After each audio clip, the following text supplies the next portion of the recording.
Hi, everyone. I'm Ken Vandermark, and this is the Option Show that happens every Monday, care of Experimental Sound Studio in Chicago.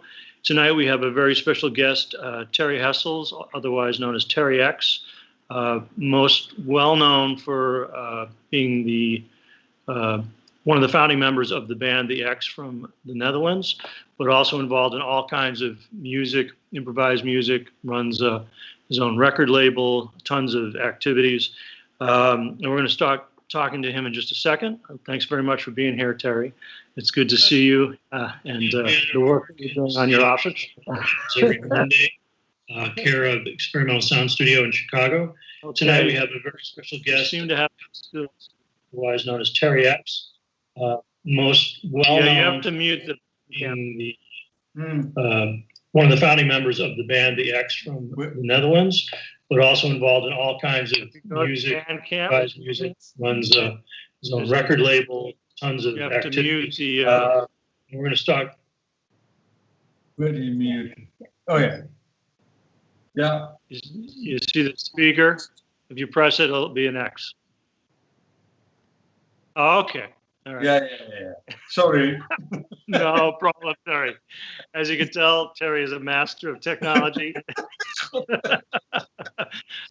Before we start talking, I'd just like to remind people that this program, all the music that ESS is doing through the quarantine concerts, the other online performances, all artistic activities are happening in a very extreme context, in the United States in particular. And I'd like to encourage people to keep doing things that they can do to contribute, whether it's making art, whether it's supporting each other, whether it's making donations to causes, institutions that they respect and want to support, whether it's demonstrating, anything you can do. I would really encourage all people in the States to vote either before November 3rd in advance, on the day, or mail in your votes. There's a lot more at stake than just the presidential campaign. It also involves all your community stuff involving everything from judges to new programs and bills being up for vote. So please stay involved and please keep pushing things in the direction that you care about. Terrie, thanks a lot for being here. It's great to see you, even from a distance and over Skype. As I understand it, you've got 5 new solo pieces to present today. Is that true? It's true. We recorded it here in the villa, and Emma filmed it, and it's improvised, but it's 5 pretty different ones, so it's nice. Okay, good. Yeah, I look forward to hearing all of those. Before we really get into the music, I think a lot of people listening right now, and I hope a bunch of people in Europe, EU, Netherlands are also listening, because this is being broadcast around 8 p.m. in that part of the world, and live in Central Time, Chicago area at 1 o'clock. It'll be rebroadcast tonight, so please tune in for those of you who can't make it now at that time. But I wanted to start maybe with a brief overview, not of the entire history of the X, which has been around now for decades, doing really extraordinary music. I know that we're good friends, but without question, the X is a major inspiration for me personally in the work that I do, not just in terms of the music that's played, but the way that the band has made it and worked together to create it, and worked as a unit in a kind of collective fashion. I wanted to see in this particular question, if we call the group kind of a post-punk type band coming up in the 80s in the Netherlands, pretty quickly you started working with musicians better known for being part of the improvised music scene. You did a number of recordings with Tom Cora, playing cello, for example. You did the record Instant with a number of improvising musicians based in the Netherlands. And since that period, you continue to work with all kinds of improvisers outside of, let's say, known for lack of a better word, underground rock music, post-punk music. And then later, you got involved with the music scene in Ethiopia, maybe most notably on an international scale, recording with Getachew Mercuria for 2 records. You toured repeatedly and did numbers of projects in Ethiopia. And I wanted to see if you could describe even though all of that music is very different from the outside, the conception or the way you started to bring in these other influences that aren't generally associated with rock music, and how that happened, how you made those decisions, and how you got to Ethiopia and to work with Getachew Mercuria. No, that's a lot of questions. I mean, we started in Amsterdam in the score time, where it's really hard to imagine now, but it was really open, and you have tons of venues and tons of bands and everyone starting playing music. And we recorded most of our things with Dolph in the Rent-A-Cow studio, but he attracted also hippie guys and jazz guys, and suddenly in 1982 we were already making a single together with a Kurdish orchestra, and because we were suddenly in the same building and we liked each other, then you think, oh, well, why not? It was really always very intuitive and open-minded, and not just play with everybody, but it was really musical also, I think, always. For you like someone in a special way, which is hard to define exactly, and then you just did it, and then something new came out, and that never stopped for 40 years. That we always had new connections and new people and new places to play. And I mean, the Ethiopian adventure was, of course, a major thing, and yeah, it's a long story. I mean, when we first heard this Getachew cassette we found on our Africa trip, I mean, I found it totally fascinating that you have a saxophone player you recognize in 2 seconds. It's Getachew, so typically him.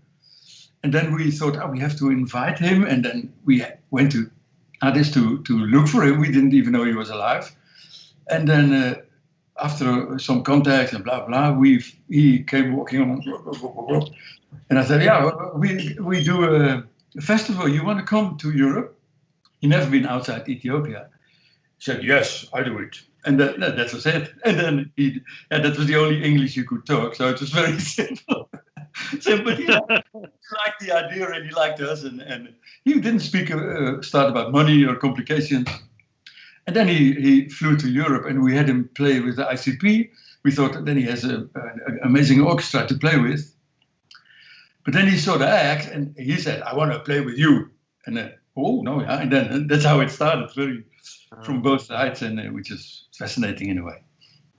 And then it didn't stop for 10 years. I mean, incredible adventures. So mainly, I guess the concept is not really a concept. It's just more an attitude and more like an organic approach to meeting new people, and then just having a kind of like a bond or a recognition of like, yeah, we should work. We find a way to do it. And that comes from both ways. Like Getachew wanted to play with you, so it wasn't just you wanting to work with Getachew or liking his music. He reciprocated. Yeah, and that was the whole time. Tom Cora also really liked the Ex when he saw us, but I think it was also that we never saw ourselves as a punk band or as a rock band, or just 4 friends or 5 friends together, and then we made what we had inside us, and that people recognized that kind of honesty or that kind of intuitive feeling, and then that's how we made all these connections. And but some connections are really not very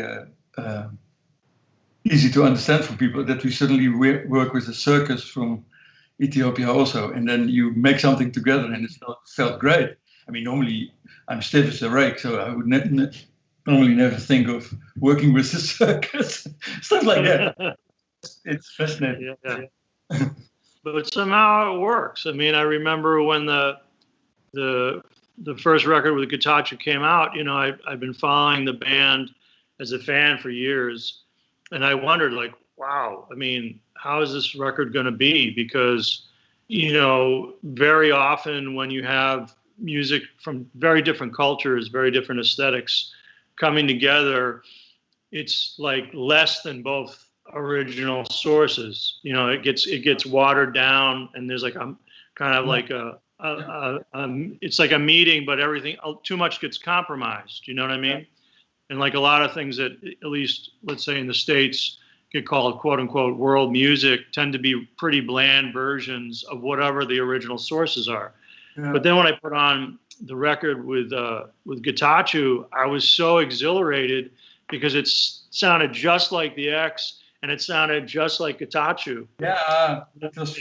And I was like, how did they do it? How did they do this? Like the number of examples of that taking place is a very short list. It's a very short list. So it was like, how did they do it? How do they? So when you work with Gitachu on those pieces, because the pieces themselves are classic Ethiopian songs, like really amazing. Like I've discovered them as I listen more to Ethiopian music and said, oh, that's what the original sounds like, or that version of the piece sounds like. How did that work? I mean, you said Gitachu's English wasn't great, and I'm guessing that, you know, your Ethiopian, you know, depth of that is pretty limited too. So how did you guys work on the pieces and figure out how to, you know, collaborate on such a high level? It started really from really nothing in a way. Just this cassette, and then we went to Ethiopia. Then we did it. He came to Europe and we played with the ICP, and then he wanted to play with us. So we gave him. We thought, what do we do? And then we have this. We saw the other week this bit of film where he shows us which songs he wants to play with us. He's sitting in the Bar Hotel in a room 3x3 and playing his ass off, really strong. So we were quite impressed, of course. And then we took the recording back home, and then we made something from it in the rehearsal room.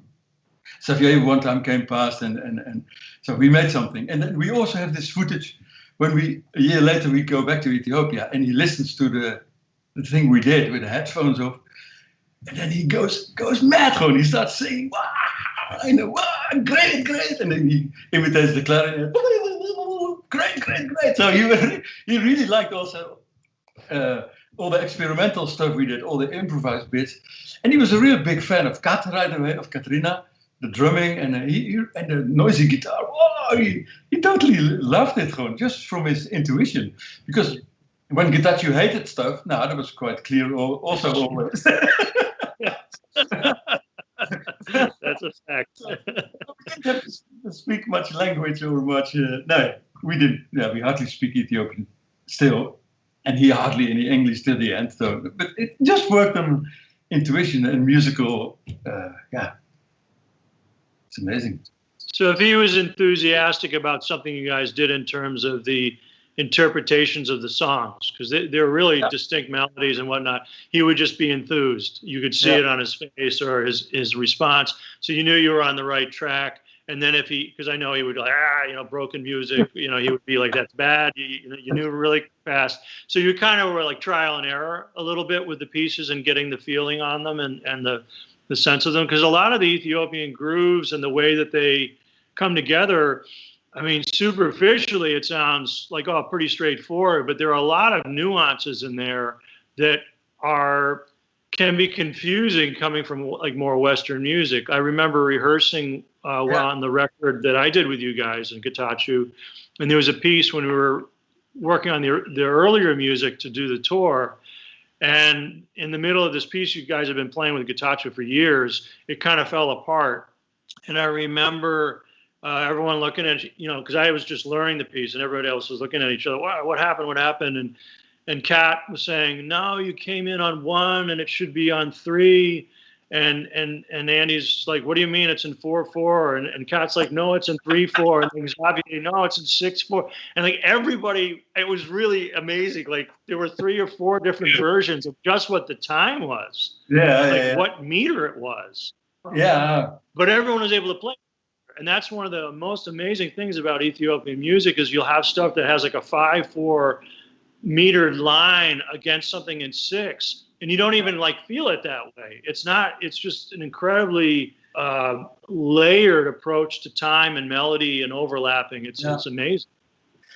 Yeah, I think because it in the end it really originates from storytelling. Like you could feel it with Gitachu that sometimes when he was in a different mood, he played it completely different, the melody lines or the major or the minor or the counting. was really fascinating to experience that. And we also had a kind of freedom in what we did, and still a kind of steady, swingy beat what he really liked, and from underneath, and then the guitars were something new he never heard before. And it was fascinating that it came from the Ethiopian scale, so that we still played the right scale somehow. I mean, yeah. Okay. Well, let's turn to something brand new. You've got these 5 solo pieces that you've filmed and performed.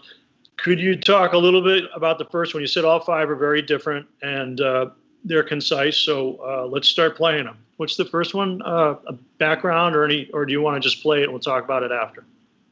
It's called Spider. That's enough for now. Okay. Hey, everybody. Thanks for tuning in. This is the Option program on Experimental Sound Studio's Quarantine Concert Series. Thanks to Bandcamp for taking a chance on inviting us to do a different platform, see how it works out. Huge thanks to Terrie Hessels for being here talking with me. Please, thanks if you've tuned in, you've donated some money. All the funds go to Terrie and the musicians, as they always do on the quarantine concert. So thanks for being here. This is Spider, and you're listening to Terrie Ex on Option.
But we have to see the end,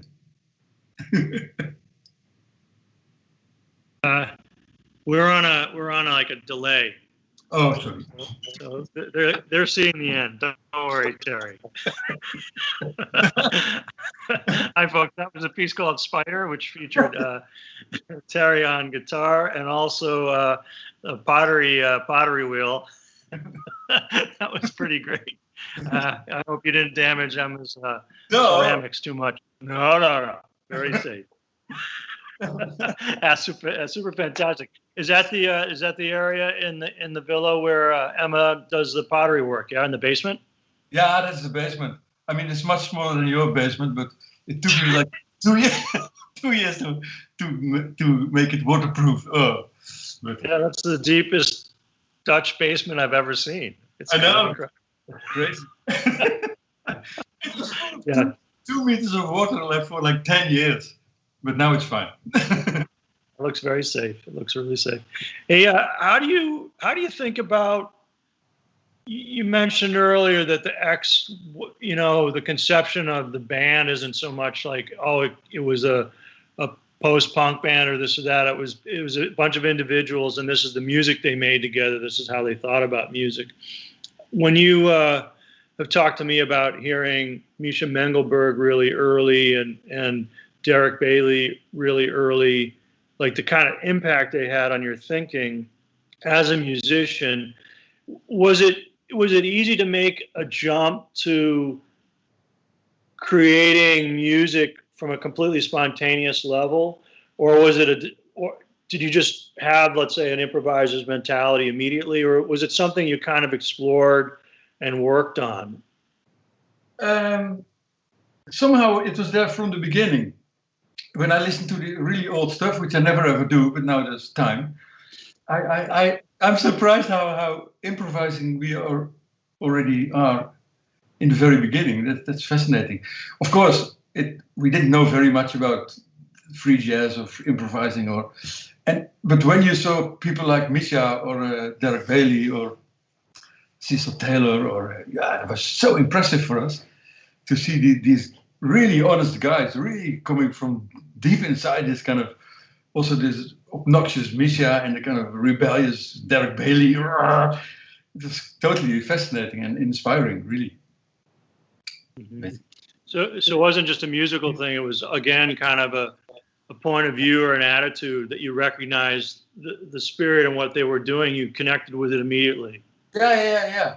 Mm-hmm. And it's really always that. Then you feel kind of it has something in common, and that's very intuitive. It's hard to explain even. Mm-hmm. Mm-hmm. Do you think I would talk? Sorry, go ahead. No, I mean, sometimes you see musicians like Brader, like he has the Kurdish singer, which the CD we put out not long ago. Then you also recognize his incredible personality and strength and musical power and stuff. But there you have the feeling right away, we should not play together. That doesn't make it stronger. That's also important as a musician, that you don't just play with things I mean, I never play with someone who I don't like, also personally, and musically that's very close. And but it's also good to recognize Brader in his own quality and then not play together to make it strong, and not that makes it stronger than playing together. That's good to recognize as a musician. How would you qualify that? You say to recognize that. I mean, I guess in terms of like social personalities, some people just don't get along, or as you say, you don't want to work with that person because you don't like them, whatever. And maybe it's easy to recognize that. But how do you recognize, in the case of Brader, for example, and that record's amazing. So thank you for putting that out on Terp. It's incredible. Turkish musician, completely incredible. And you love the music. Obviously, you released a recording of it. How do you recognize that, let's say, the difference between what Brader's doing and what Getachew did, that like with Getachew it would be possible to make something together, and with Brader, even though you love the music, you think, okay, this is stronger by leaving it in its own milieu? Yeah, I think I think Getachew is more an improviser also, more and Brother is really a storyteller, really from the Kurdish history, so and really from his own world. And Getachew also came from his own world, but like Getachew had like 10 different characters, incredibly strong and open, and he was a punk rocker and a gentleman and everything together, which made it totally fascinating and really not always easy or comfortable, or many things happened, but his character was over all that, so he could play with the axe, and he was strong. And he felt he could handle everything I mean, his whole character was super improvising, and that is also quite hard to explain his character, because it was quite something. I can appreciate the struggle with that. So from the musical standpoint, it's like kind of the improvising sensibility, like recognize that this is an improviser that I could work with, because there's obviously improvisers you don't play with, you know. So it's like the personality of the improvisation, and that being the Broader is not an improviser necessarily. Story like it. So the key is the improvisation. That's I find that really interesting. Like, because there's definitely, I remember, for example, we did a recording session years ago where you and Steve Albini played together, and there was a part where I wanted Steve to play over these recorded tracks, and he could do what he would like. And he went in, and he was a little unsure of what to do. And then I said, oh, Terrie, you do your part first. And you went in and you played as you just attacked it. And Steve was in the booth, and he was like, oh, I could do that. Right. And then he went and he was totally free, and he played. But I think it's like there's like kind of a sensibility of just jumping in, or like not having complete control, and just being free in the playing, in a sense. There's a kind of approach to improvisation. So even within improvisers, there's many characteristics and characters in that. And you kind of recognize, oh, that's an improviser. Like Getachew an improviser I can work with, the band can work with, whereas there might be another musician equally as good that wouldn't fit. Something like that? No, exactly, yeah. And when I think about it, in my whole life, I was always attracted to people, even as a young kid, who were a bit uncomfortable or a bit in their own character. My big friend was of the car scrapyard, and we always went to these gypsy camps, and I saw many people which you normally didn't see, and I liked always this kind of. in the Scots scene also, I had friends who nobody liked. A Scottish guy who was always in the front line throwing stones at the police and really. And then when he took off his balaclava, he was really kind of sweet. I thought, wow, this interesting guy, Ron. He has many sides, and he did, Ron. He was really, really sweet and an animal lover and all these sides. And but the Getachew is the most extreme in this all these different. But well, let's. You have more. No, it's more interesting. What? No, also one time in the Scots scene, there was the guys from Amsterdam. They said, "Yeah, we have a Turkish guy here. He escaped from prison, and he's followed by the German police. He escaped in Germany. And can he stay in the villa?" Normally you wouldn't think that's risky or blah blah. But then I met him.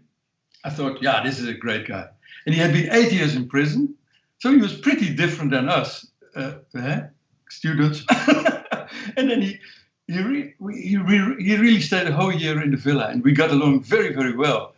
And in the end, he also played great music, and he was very poetic, but he was also a boxer, and he had done rough stuff.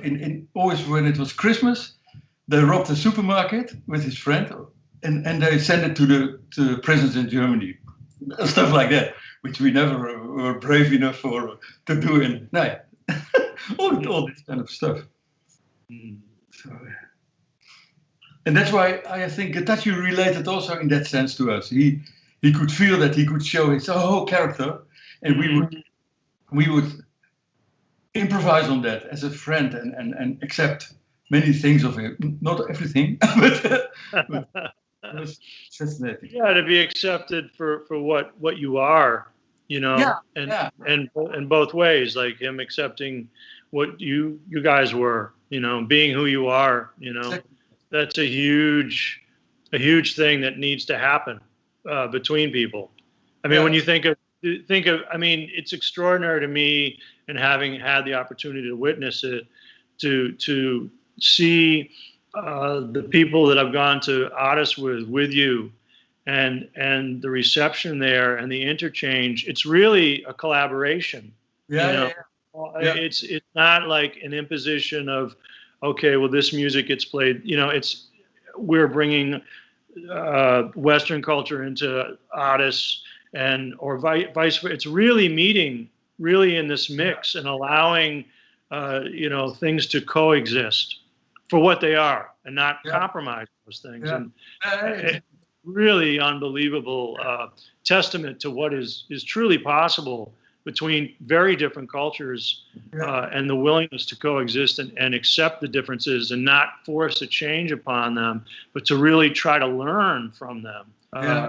It's an amazing thing that I've learned in my time knowing you and the other members of the X, just to keep it to this particular part of history, that it's the music is a conduit to all of these other things.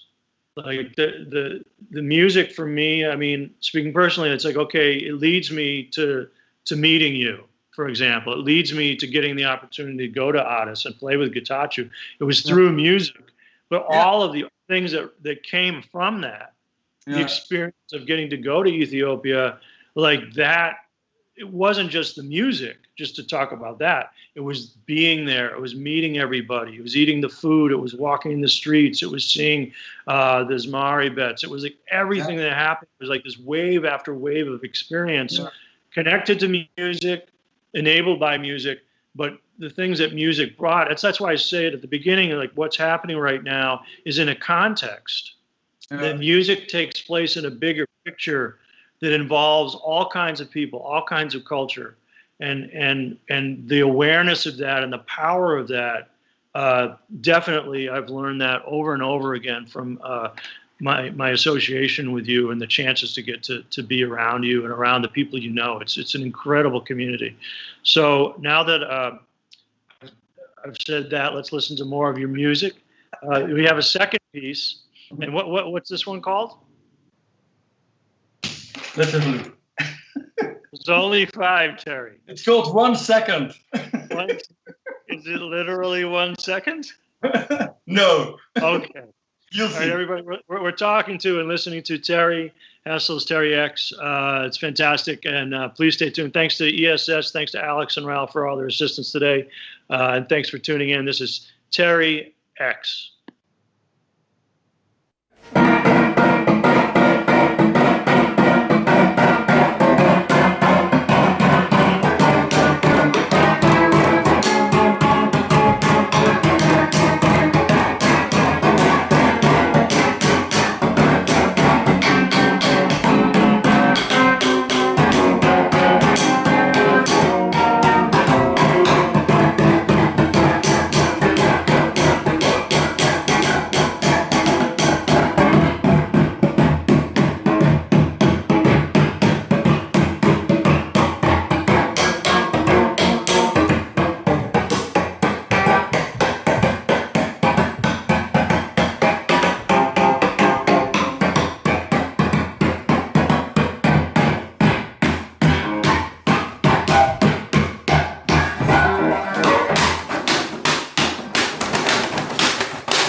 1 second.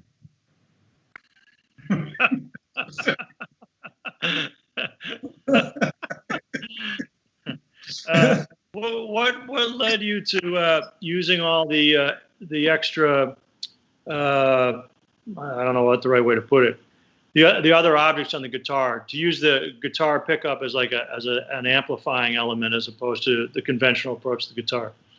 Yeah, that was more a coincidence that once my pickups fell out, and then I screwed them back with screws on the wood, and then it became a kind of contact microphone, and that gives a lot of possibilities. I like it. I'm still discovering a lot in a way, but I don't take it too far. I keep it also a bit simple and try to work with the same elements again and again, and then try to develop it a bit. And no, it's never exactly sure what's going to happen. Also, I like that. So. You mean the response to the contact mic properties, even if you use, let's say, a spoon again or something you've used before, a coffee cup, it might not do exactly what you expect, and you like that. Yeah, no, I really like that. Yeah, and then sometimes bits break off or fly over. Right. In normal life, I'm quite organized, but on my guitar, it's a bit. I like that it leads a bit live on its own by itself. That's I like that. Yeah, it's not a saxophone. Do you? I mean, when you're playing, and let's say you're playing the guitar in a more conventional way, which already you approach the guitar in a pretty unique way. When you reach for the other object, is that because you feel like you're in a let's say a creative box and you want to jump to something else, or is it more just like one long statement that includes the objects as part of the flow, and it's not like you're in this space, you go to like an object on the contact mic space, it's just, or is it more just like you're playing with the objects and they're all part of one giant tool? No, yeah, it has to do with the dynamic of the whole thing. I have a kind of feeling where it should go to, or from the moment. And I found playing solo very interesting because you're totally, when you stop playing, you don't hear anything. No, I mean, it's very. It's very loud silent. What do you mean? I like that kind of risk somehow. It's very difficult for me also to. But you're telling a little stories by time, and it's pure on the intuition where the tension is, or depending on the acoustic or the room or that kind of stuff. In your improvising career, you have a number of duo. It seems like you frequently, in terms of just the recordings you put out yourself, work in the duo format. That seems to be a favorite scenario for you. You've got like a number of duo records with Paul Nilsson Lowe, with Han Benink, with Ab Bars. You've done a duo record with Jaap Blanc, with Kaya Drexler, and one with me. What is it about the duo in particular that you seem to focus on as opposed to, let's say, larger groups? I really like the clarity of it. That when the other person does something, I can react and he can react, and that's so honest and so clear and sharp and delicate also. I mean, for me, that's the most challenging way of playing music at the moment. I might end up as a big orchestra, but I'm still young. You have a long way to go. Oh, that's great. I had a question and then I just started laughing and I forgot what my question was. It's so good. Oh, I remember now. At the beginning of our talk, I brought up, a little bit of the history of the X and how that tied in with working with people outside of an aesthetic that is normally associated with rock music, post-punk music, whatever people want to use as far as a category or term. And these things are obviously very open-ended. One thing that's extraordinary, without question, about the X is the longevity of the group. it's been like since the beginning, almost 40 years, right? Or has it been 40 now? 40, yeah. 40 years. Okay. I mean, 40 years for anything, I mean, music or otherwise, is extraordinary. Can you talk about how it's been possible not to just exist for 40 years, but really remain creative and changing? Because the most recent X record is phenomenal and completely like different than the one before it, never mind several years ago. And if you go from the very beginnings of the group in 1980 to now, and you can really, like, year after year, see developments in the band, changes sometimes in personnel, but even when the personnel was consistent, there were changes. Yeah. How was it possible? How has it been possible to maintain a creative flow for 4 decades? I think point one is that we never thought it would last more than half a year or so when we started. It's we were wrong.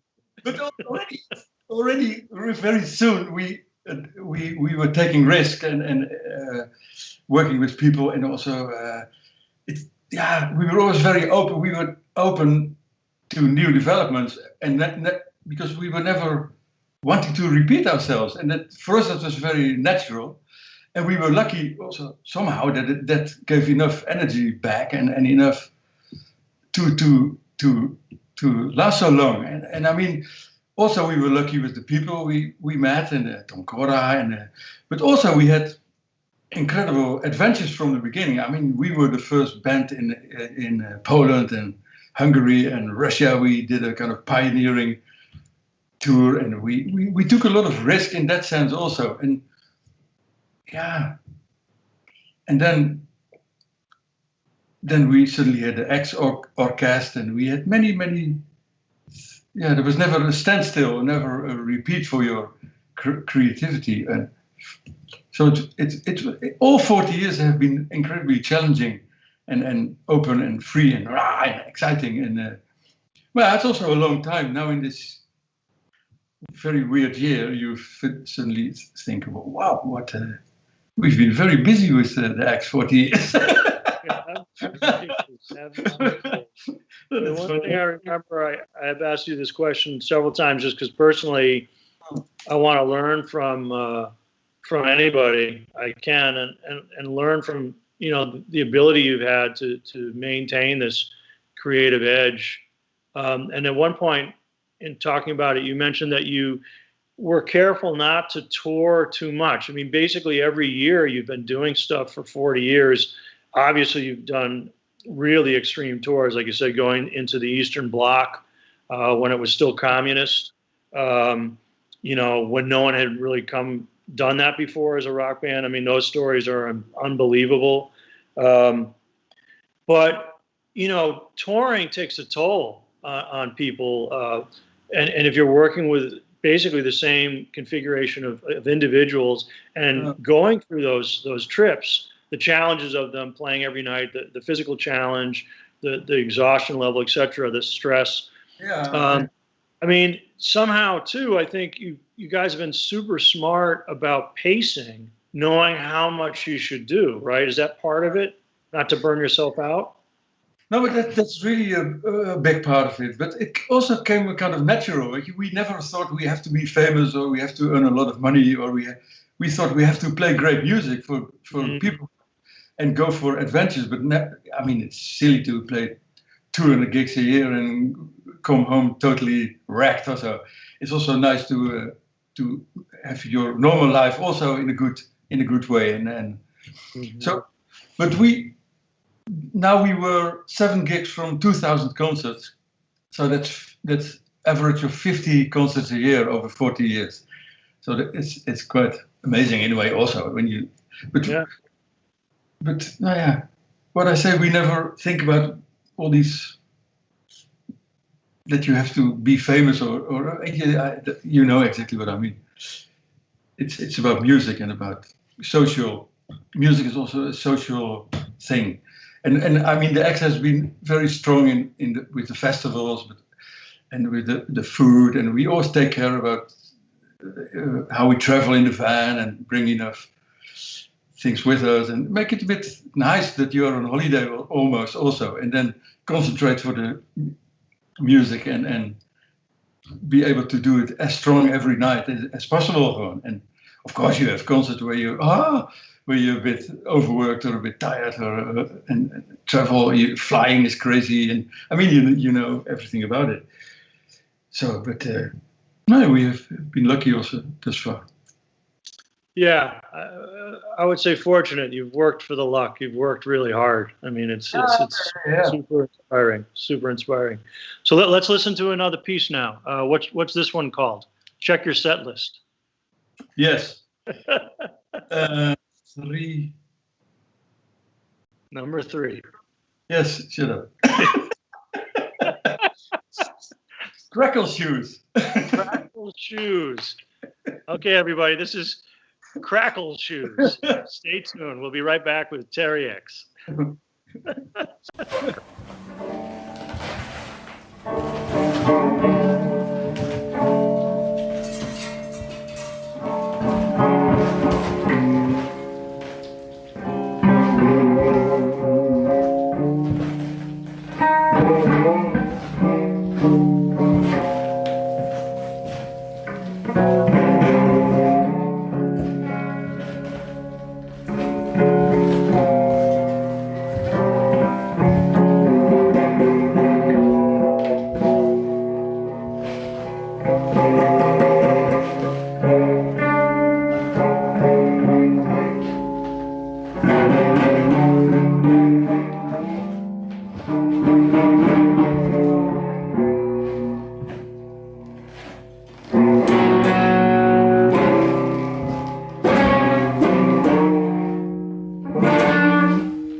That was great, Terry. I understand the Crackle Shoes reference now.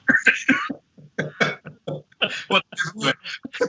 Yeah, a quick question. People were really enjoying the different scenarios that you're playing in. Being in the room with the ceramic production that Emma Fisher is doing, and then in the dining room area of the villa. Are those paintings Emma's in the background? Yeah. Ah, they're beautiful. Everyone was really loving them. They look fantastic. They're a little big. They're a little big. No. Just big enough. They're quite a bit. Yeah, no, it's gorgeous. It's gorgeous. When you, I had a technical question. For the sound and the filming, Emma Fisher's doing all the footage, right, of the performances. Emma's doing that. Is the sound just off the camera, or do you guys have a mic set up as well? No. Wow, it's amazing. Surprisingly. Yeah. We did a little testing in it. We were surprised from. Wow. Yeah, super good, super good. So where's the next bit going to be, in the attic? The next bit I'll play piano. Oh. It's a bit of a giveaway. Oh, okay. Well, that'll be number 4, right? Yeah. Okay. I just want to keep track because it's an expansive repertoire. Definitely. Can you talk a little bit about your relationship with Han Benink? Han Benink, obviously, I'm assuming people listening know a little bit about Han, not only as the key drummer in the ICP orchestra since the inception of the group, but one of the most important musicians connected to improvised music in its history from the 20th and 21st century. This winter, an incredible historic document is going to come out of Han playing with Sonny Rollins from a tour Rollins did in the Netherlands in the, I think, very early 60s. And I'm, as a Rollins fan and Han Benink fan, I'm extremely excited about that coming out. I know that you and Han are close and in a lot of communication. He visits you often. You support him in lots of ways. Can you talk a little bit about how you kind of entered into Han's world, and how, seeing you guys play together is an extraordinary experience. You can tell the simpatico there is kind of mind-blowing. How do you perceive Han and as not just a musician, but as an artist, a visual artist, really incredible painter? I always have an amazing time. I guess the reason I bring it up is I always have an amazing time when I visit you and Han comes by and just listening to you guys talk. It's like you're like family. And I was just wondering what makes that relationship so unique, both musically and socially, for you? Yeah, that's not so easy to define in a way, but I think Han is also a little kid and a experienced musician, and I'm also a little kid and not so experienced musician, but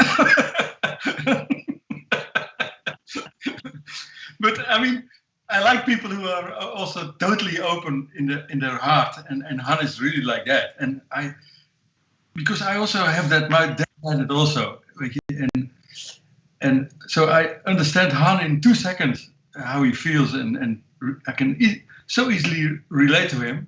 And many people don't have that with him at all. He gets into arguments quite soon, but if people don't get him. But for me, it's totally easy and natural, but that's also interesting when you play with him. We almost feel each other too strong, and then he starts behaving rebellious, and which is also that becomes an amazing adventure for me. Then, oh shit, he tries to hook me here, or to really funny, really great. It's amazing. I remember. Go ahead. Sorry. Well, I just remember, for me, I ask about it because the musical relationship you have seeing the two of you play now, it must be 15 years ago, the duo concert in Mulhouse in France. You played a duo show, and I knew the X. I'd seen the X at that point, and I had met you. Didn't know you very well, and saw you play duo with Han, and I was so perplexed by the concert. I didn't have any frame of reference. I mean, knowing the music that Han had played, I would say better at that point. I felt like, well, what were you doing? Like, how it was so anarchic and chaotic. It didn't seem to like have a normal, let's say, conventional, whatever that means, narrative flow to the improvising. I thought like, well, Terrie's not listening at all. I felt myself getting really agitated and frustrated. And maybe almost angry, like this is ridiculous. Like, why is Han playing with this guy? And there was this moment where Han was like, he was either on the floor playing the floor with his sticks or something, but he had a coffee cup, and he grabbed it and he threw it at you, and you were playing, and you didn't even look at him, and you caught the coffee cup across the stage, and my mind, it was like. It really was like I completely flipped out because you guys were so in tune. There's no way that, I still don't know how that happened. But I realized I am not hearing this. I am like looking at this. I'm hearing it, let's say, but I'm not listening. I'm putting all these preconceptions on top of what improvising should be, and I need to get out of my own head. And it was like really a game-changing performance for me for all kinds of playing music, all kinds of music. And I just wondered, like, when you talk about playing with him and you guys are so close, and that moment, that physicality of catching the coffee cup in flight in the middle of playing, is like, God, I mean, you're so in tune. And you say, okay, you're playing with Han and you guys are so close that sometimes, he'll rebel. I mean, having played with you, I'd say that you have that characteristic too, that you have this rebellious part. But when you say rebel, like, what's the kind of thing that Han will do to kind of knock it around? And do you think he wants to knock it around to keep things from becoming too complacent, to like pull the rug up and then see if the dishes still stand on the table, or do they all spill out? And if they fall, what do you do with the mess? Yeah, I don't. Yeah, point one, he doesn't really think about it as a concept. It's really in his intuition. So, and it's not always a guarantee for success. Also, so that's great about it. It's risky, and but then when you feel each other strong, you can also help each other at a certain point, and then go off again. But that's what I have with all the duos. I have this. Something with you also like that. It's really totally different because you're different characters, but there's also a kind of weird connection in rebelling and playing together and not and I like our duo record still a lot of that because of that. Yeah, for me it's a special. It pushes me outside of like so many of the tools. Like, let's say if you call the different kinds of sounds and things that you can do, the vocabulary you might have with your instrument when I'm playing with you or playing with Lean Left too. It's, for different kinds of reasons, I'm forced out of my normal set of tools that I can use, the sounds I can utilize, the phrasing I can use, and I love it. Yeah. It's crucial for me to be in those situations as much as possible. So with Han, you have that experience too. Yeah. I can really imagine that works also. Han is also really a big fan of you. That's great. I'm blushing. Okay, well, on that note, let's listen to some more music, and then we'll come back because the time we're running short. And there's another question I'd like to ask you about the X. But this next piece, Terrie, what's it called? Elephant or plastic? What or plastic? Elephant or plastic? Elephant or plastic? Yeah. Okay, well, Terrie, if you could do me a small favor, could you silence your mic on Skype? Because I can hear all your talking when we listen to the performances. Really? Yes. Although it is special. It is an added nuance. Everybody, we're talking and listening to Terrie Hessels, also known as Terrie Ex. This is called Elephant or Plastic. You're listening to The Option Show Monday nights as part of Experimental Sound Studio's Quarantine Concerts. Thanks for being here. Terrie Ex.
I gotta say, Emma's footage of you playing is really great.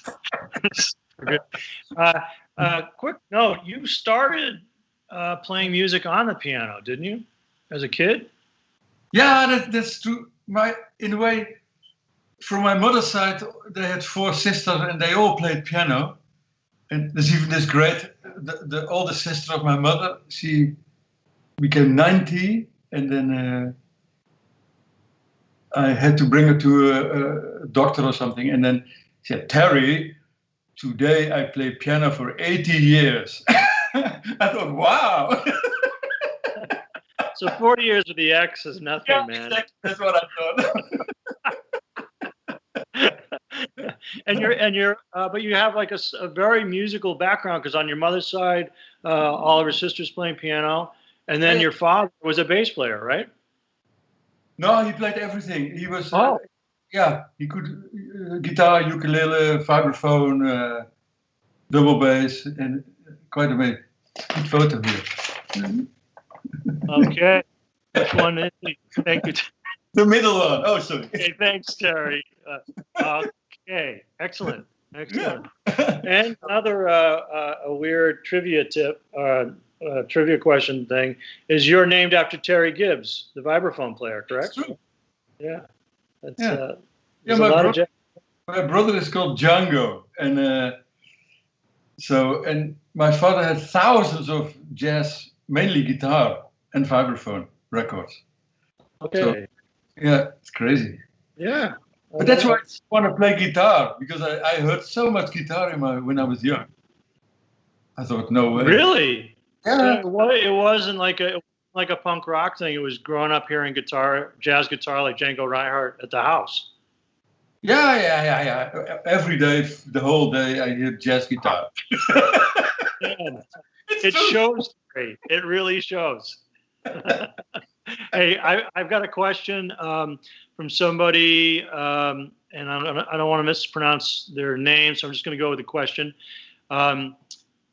They asked if you would do a tour where you would kind of do house concerts. You travel around, play at someone's home for a small audience, and the next day go to another town, a new place, just kind of like on your own, driving, small shows.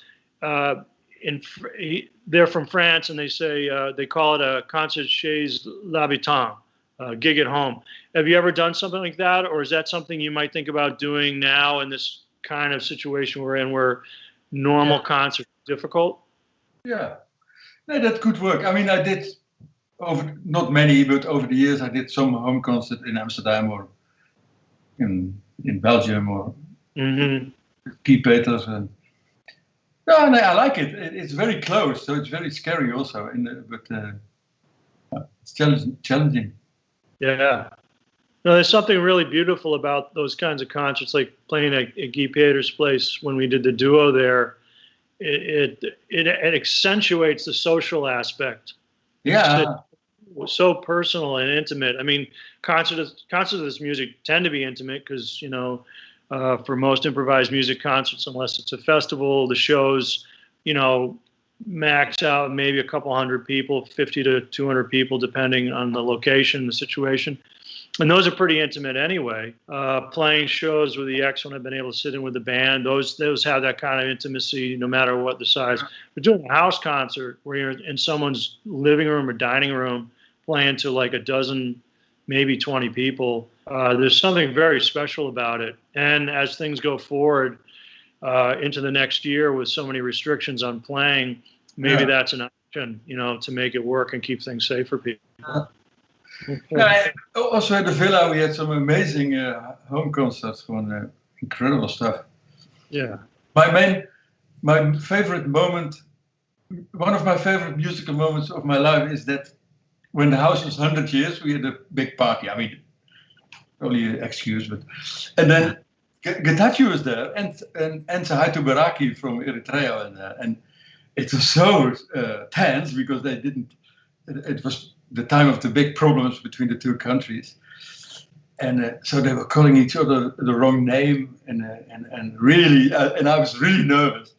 And then slowly, Sahaitu made Taj, so they were drinking a bit of Taj, and in the end, they were both dancing. Two of these, a big lady and a big guy, and from two challenging countries. It was so great. Wow. That's really powerful. That's really beautiful. Man, yeah. Well, I can't think of a better moment to maybe conclude the discussion. I love talking to you, Terrie. There's like so much in it, and there's so many stories, so much history, and so much left to do. I feel like the chapters on the work you're doing, we're in the middle of a chapter that's going to be fascinating, and we're going to have a lot more chapters to come. The story about Getachew just now is really beautiful. And I guess I'd like to conclude with this last piece of yours and go out with some music. I want to thank you very much for being here today, and to Emma for all the help on all the footage. Great to see the artwork. Just really happy to see you and talk to you. Everybody, thanks for tuning in. This is Terrie Hessels of the X on many, many projects, runs Terp Records, extraordinary guy on every level. And this last piece, what's it called, Terrie? It's called Two Chickens. Two chickens. Yeah. Not just one, two. Two See chickens, the okay. when I start. Giving away this. Okay, thanks for tuning in, everybody. And big thanks to Experimental Sound Studio, to Alex and Ralph for all the technical help today. And we'll be back next week.